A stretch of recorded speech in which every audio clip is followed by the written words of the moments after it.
Yeah, so as much of the valuation that people have based on recruiting rankings and based on expectation rather than what's been produced on the field, meaning that Stetson Bennett's always been a Georgia guy, wanted to go to Georgia, but he's a walk-on. He was a three-star.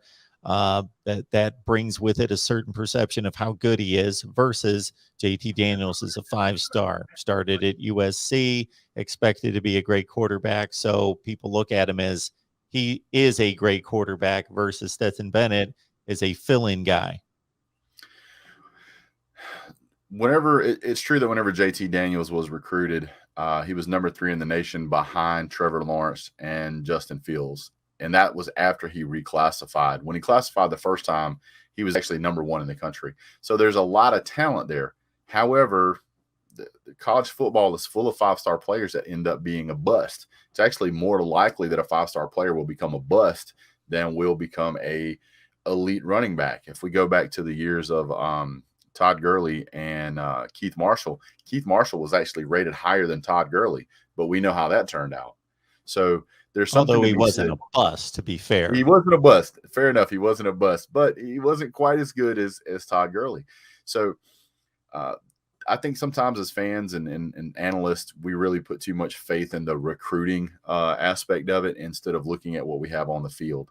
And I can make a great comparison. If we go back and we look at Joe Burrow, he wasn't lights out, coming out of high school. He wasn't lights out his first 2 or 3 years. Took a big chance in going to LSU. People were actually telling him, don't go to LSU. You're going to do nothing but hand the ball off. They're a run-heavy team. Guy goes down there and wins a national championship. So the question is on what part of the spectrum is Stetson Bennett going to fall? And is he going to fall closer to the higher side, which it looks to be the case? But unfortunately, I think Georgia fans have that stigmatism of watching Stetson Bennett. And by the way, a lot of people don't realize this. Stetson Bennett actually played on the same team as Jake Fromm. So he was back up to Jake Fromm. And guess who else was on that team that everybody loves? George Pickens and Dominic Blaylock. All of those guys were on the same team together. So they've been there a long, long time.